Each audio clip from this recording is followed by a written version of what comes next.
What's going on, everybody? Master Taint here with another war recap for you from Exclusive Empire. It has been a while since I've done a recap. I think it's about 3 weeks, maybe a little bit more.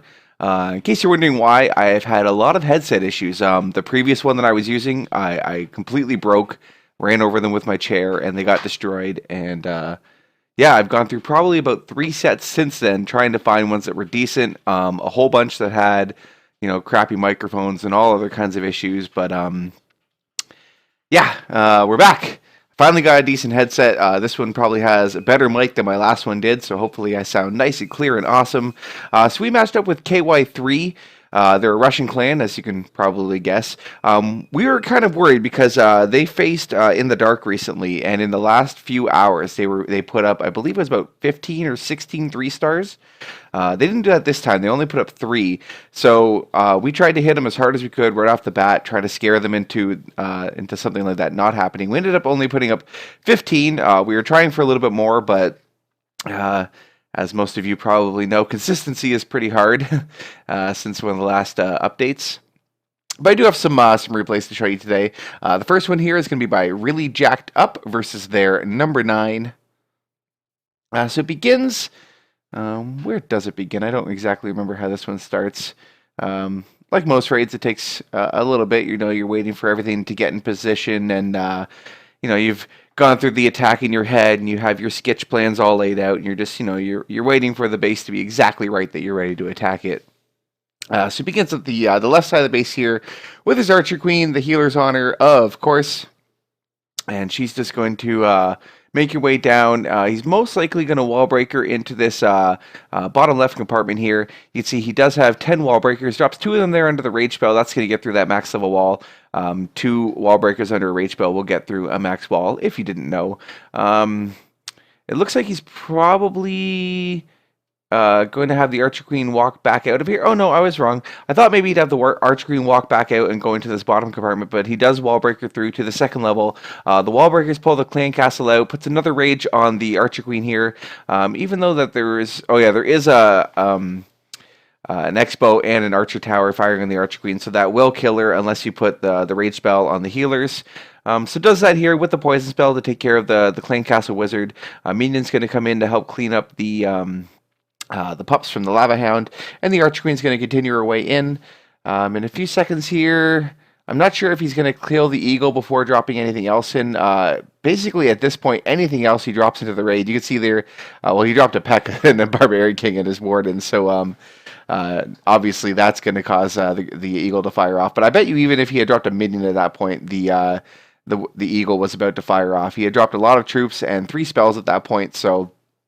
it was just inevitable.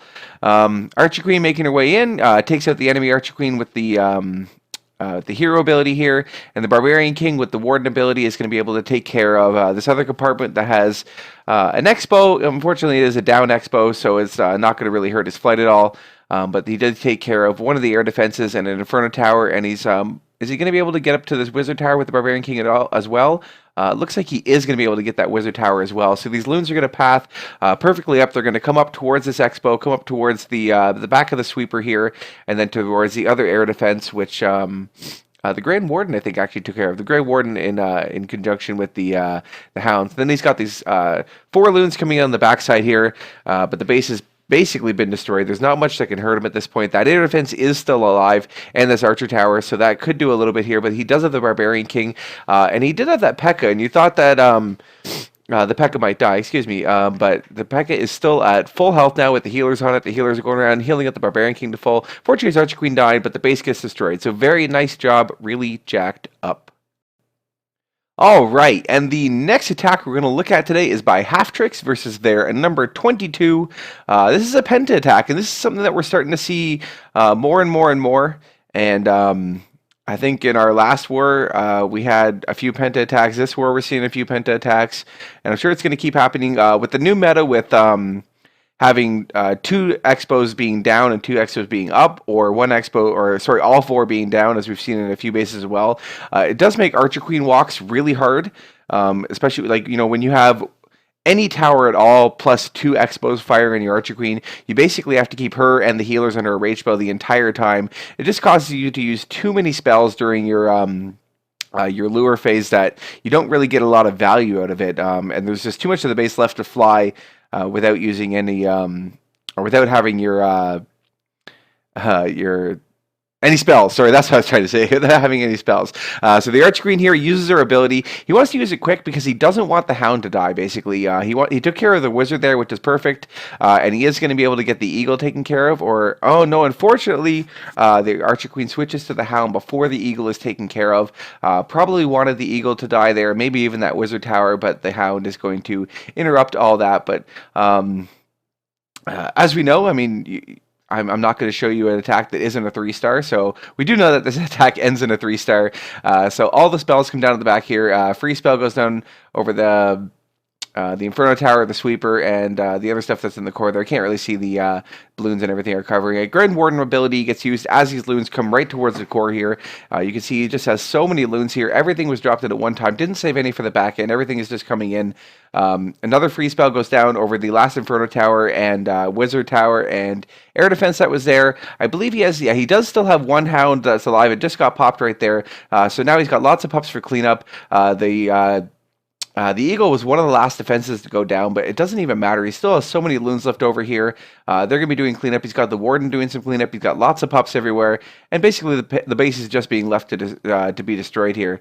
The looks like the enemy Hound is at the top there, so it's not going to cause any issues, even though his pups would easily clean it up. But very nice job, Halftrix.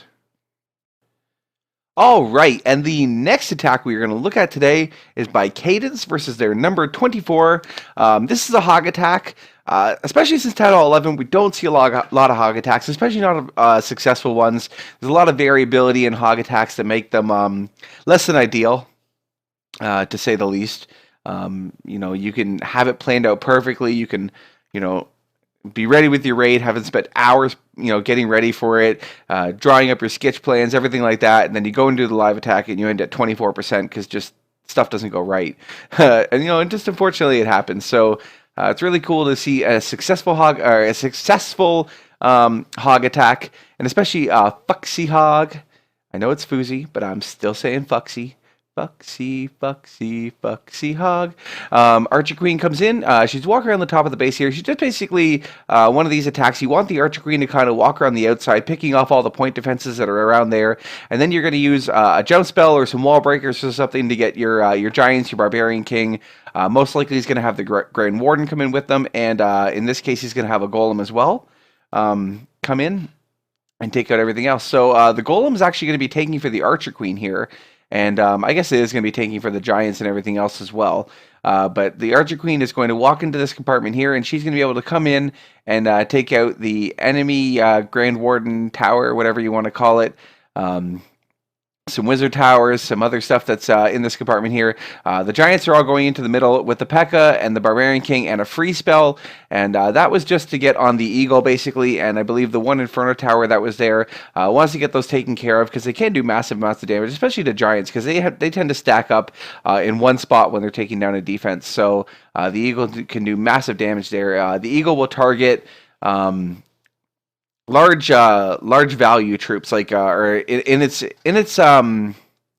what am I trying to say here? In its attack range, like in its splash damage range where it's going to attack, it looks for what the biggest grouping of troop space. So a lot of times as Sister Barbarian King, I believe your heroes are worth about 30 troop space. I want to point out here, she saved this heal spell for like right to the very end. Like I definitely would have used it sooner than that, but she saved it right until like the hogs were already attacking that Wizard Tower. It worked out perfectly for her too because she only had 2 heal spells for the hogs in this entire raid. So the Eagle will target the biggest grouping of true space that's in its splash damage attack. So the Giants stacked up will definitely cause that. You know, you have 10 Giants stacked up. That's 40 troop space. That's probably going to be the biggest group in one area, but it doesn't even matter. The base gets destroyed. Very nice job, Cadence. All right, and the last attack we are going to look at today is by JOV versus their number 28. This is another Penta attack. Like I said, there was a few of them from this war. There's a few of them from the war that we just finished. becoming more and more popular, especially with the new base designs, with the expos being down. So into a penta attack like this, you're basically looking for the biggest value that you can get out of just your heroes. In the last attack, in the last penta we saw, he actually used a golem to help a little bit as well. That was actually probably one of the first times I've seen a golem being used in a penta attack. But in this attack here, the Archer Queen is going to be able to take out this this Expo, this air defense, and most likely take out one or two of these wizard towers as well, which is going to be absolutely perfect. Especially the wizard towers, they do massive amounts of damage to big groups of loons, as you know, especially these max wizard towers. So you can see she got 2 wizard towers, the air defense, and that expo, and not quite that archer tower, but does get it mostly taken down. Like 1 loon shot is going to take it down now. It's not going to have to sit on it for a while. All the hounds and all the loons come in on it here. Has a couple minions and a giant for cleanup. The giant most likely is going to be used to tank on these defenses at the back, if he remembers to drop it. Sometimes, you know, you just forget to drop it sometimes. It happens. Last free spell goes down. A lot of value out of that. The Inferno Tower, the air defense, that Archer Tower, all getting covered by that free spell. So this big pack of loons can come in and just start decimating everything in there. There is this Wizard Tower over at the backside, which could cause him a lot of problems later on. He could drop the giant here to tank for it, but he doesn't. Probably forgot that he had it. So these loons are going to come in. The Grand Warden actually took care of that wizard tower, so none of those loons died, and the base is left to be cleaned up. So very nice job, JOV.